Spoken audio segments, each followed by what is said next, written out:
Abdurrahman ibn Mahdi said such stunning words. He said, if I did not hate that Allah be disobeyed on this earth, I would love for people to talk about me and gossip about me and slander me. What? If I did not hate Allah gets disobeyed on this earth, I would love for people to talk about me, slander me. What's better than getting deeds you never expected when you're standing before Allah? Your own mom wouldn't give you those deeds. I still remember a setting in 1994.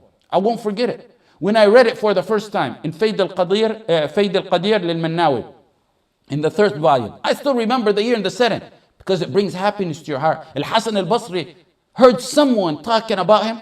He went to the market and brought some dates. Why Hasan al-Basri? Someone's talking about, he's slandering you, he's backbiting you. Why you go take him dates? The man asked him the question. He said, I'm going to give you, you gave me something, you gave me your deeds, I'm going to give you something in return. I'm going to add to that. Al-Hasan al-Basri should have told him, and what you gave me is nothing compared to what I gave you. Some people like to give their Ramadans away, their night of Laylat al-Qadr, their Hajj away. Listen to the story. This dream. A brother and a sister, blood brother and a sister went to Hajj. The brother left his wife behind. She wanted to stay behind. She has a lot of kids, so she stayed behind at home. During the Hajj, the brother and sister were walking, possibly in Mina or someplace, and the brother said, let me just quickly buy this item for my wife, a gift or something he's seen. The sister was in a rush. She said one word, I don't know what it was, about his wife. A simple word. The wife in her country seen a dream. The one that didn't go to Hajj.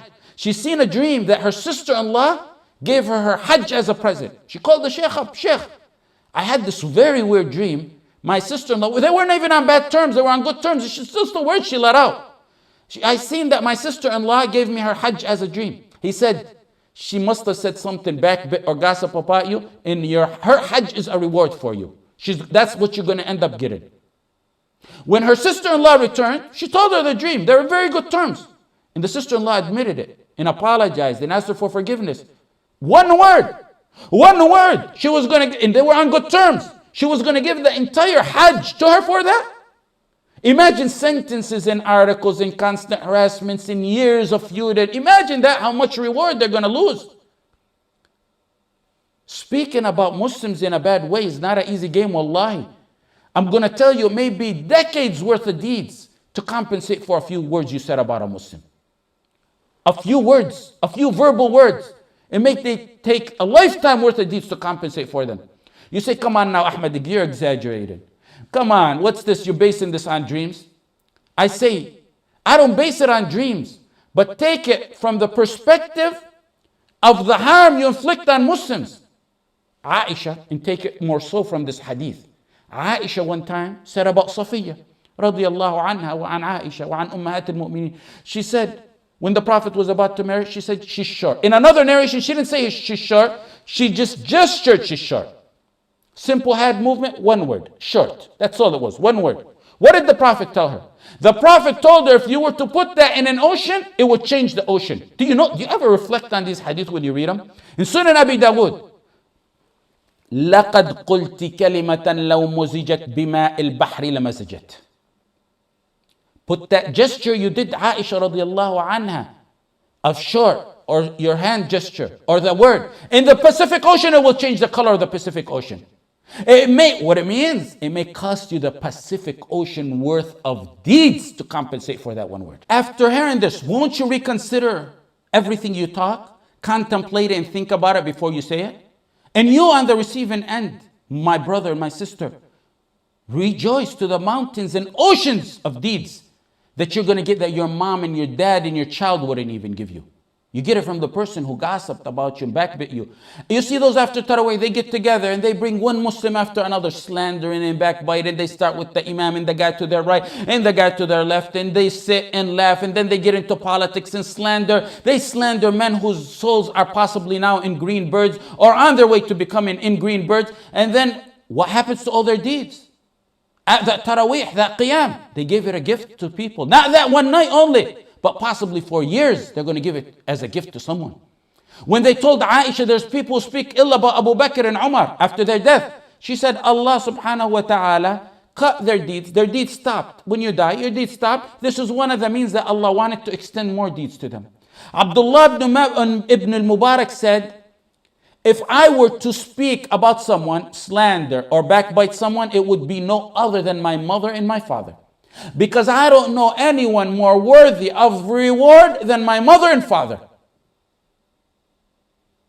In slander, in ghiba, in those matters, you're either spoken about, or you're the speaker, or you're listening.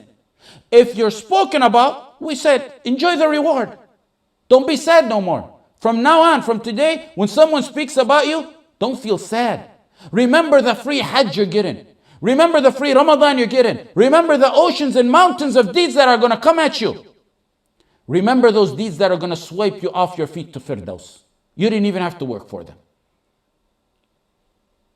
Now, there's who speak. We already mentioned the hadith warning that. Now, there's one who's listening. That's what I want to get to. Those who listening, you got to withdraw as soon as possible. Or you got to advise that person to be quiet. Be quiet so you can continue sitting with them. Or advise that person and leave if he doesn't. Stop. You, the listener, you're part of it. And you'll be a partner to him. Because Allah said in similar matters, إِنَّكُمْ إِذًا مِثْلُهُمْ. In matters like this, you're like them. You listen to them. You're a partner to them. And be above and beyond all that. And defend the honor of your brother or your sister. You guard a Muslim's honor, Allah will guard your face on the judgment day. Yes. من رد عن عرض أخيه رد الله عن وجه النار يوم القيامة. سنن الترمذي. من رد عن عرض أخيه رد الله عن وجه النار يوم القيامة. You're sitting in a sitting. They begin to gossip and backbite. You defend your brother's honor, Allah will defend your face from Jahannam. Abu Ayyub, be like Abu Ayyub, the killer of rumors. A man Allah revealed Quran in. And Allah revealed in him and his wife Quran for the stance they took. The stance they took to kill a rumor that inflicted the ummah. Aisha gets accused in her honor. Radiallahu anha, our mother. The definition of honor. Aisha, Muhammad ibn Ishaq said that when people began to speak on the honor of Aisha, word got to Abu Ayyub. His name is Khalid ibn Zayd al-Ansari. Radiallahu anhu, him and his wife. Look at the discussion they had. He told his wife, Ayyub, come here. Now if you were alone with that man in the desert, like Aisha was, would you do anything? She said, no way. He said, Aisha's better than you. She wouldn't have done anything. End of discussion, they killed the rumor. She didn't say, oh, but Aisha's younger and Aisha's better looking. And it's, but I don't believe, but it's a possibility. No, it's done. Aisha would have never done it. Allah revealed in the honor of Abu Ayyub and his wife, لولا إذ سمعتموه ظن المؤمنون والمؤمنات بأنفسهم خيرا وقالوا هذا إفك مبين. When you heard it, when you heard the slander, believer men and women think good. Number one, think good. ظن المؤمنون والمؤمنات بأنفسهم خيرا. And then they say, this is the obvious lie. Whenever you hear something about your Muslim brother or sister, rumors, slanders, with nothing to back them up, tell them you're a liar. This is an obvious lie. Be quiet. You can do it in a good way. Just be quiet. Let them be quiet. Stop the rumor. Kill it. Don't pass it on. The verse says two things. Dhanna. Think good. Internally. Internally, you think good, number one. You don't say, I believe it, but I'm not going to say nothing. Internally, you think good. Number two, هذا إفك مبين. Take the step further and say, this is a sheer lie. You're a liar. Just because something was said, it doesn't give you the right to pass it on. Be the one who kills the rumor. So, if you're a listener, stop those who backbite and slander and harm Muslims. Because the one who gossips and backbites, do you ever see anyone gossip and slander to himself? If me and you and him and all the other brothers and the sisters, don't listen. He's not going to sit in his room and gossip and backbite. And rest assured, those who bring you the news of what was said about others or what's going on about others, it's only the one who spoke in ghiba and slander, the one who brought you the news in namima, and he's a qattat. لا يدخل الجنة قتات. The one who conveys the news of what's going on. That's an ammam and a qattat. Don't think those who do that namima confide in you. You might enjoy it it's only a matter of time. You're enjoying it. He's talking about others. But it's going to be a matter of time before they turn and start talking about you to others. The one who spoke about you originally, backbit you, he was shooting blanks. He missed you. Since it didn't hit your heart, you didn't hear about it, you'll get the reward. But it didn't hurt you in this life because you didn't know about it. The one who brought you what was said about you is like someone taking the gun of that person and helping him aim. So it'll pierce your heart. Both are worse than each other.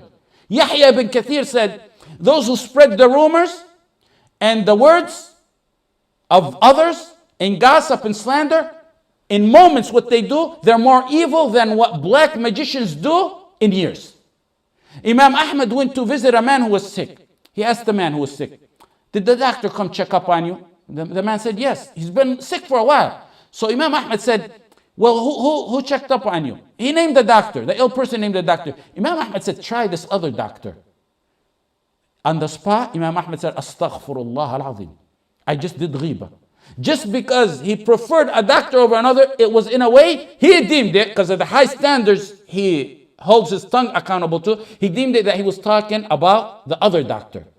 Whenever you want to speak ill of a Muslim, remember your own mistakes. People are flooded in mistakes up to their heads, but they want to talk about others. Put yourself in the shoes of that other person, how he's going to feel when you talk ill about him or her. Finally, some say, I want to repent. Okay, they want to repent. I don't want that person to take my deed. Number one, you apologize to them. If you know they're open-hearted and they'll accept it, it won't cause more harm, go to them and apologize to them. If you think it'll make matters worse, don't do it. Because the purpose of this whole matter is to eliminate hardships and problems among the Muslims. If you know it's going to create more hardship, make dua for him, give, speak good of him in some settings, give charity in his name. That's the best thing to do. And if you're in a setting where you mentioned him in bad, go in a similar setting and try to mention him in good, or make dua for him. And that's number one. That way you've given him his right back. Because there's a right to Allah. Now you deal with the right to Allah, which is 3 prongs. You say astaghfirullah, you plan on never doing that again, and then you regret your past. And inshallah, Allah will forgive you, and you train yourself on that, you won't do it again. Jazakumullahu khaira wa sallallahu ala Sayyidina Muhammad wa ala alihi wa sahbihi wa sallam. If you want, we take questions today.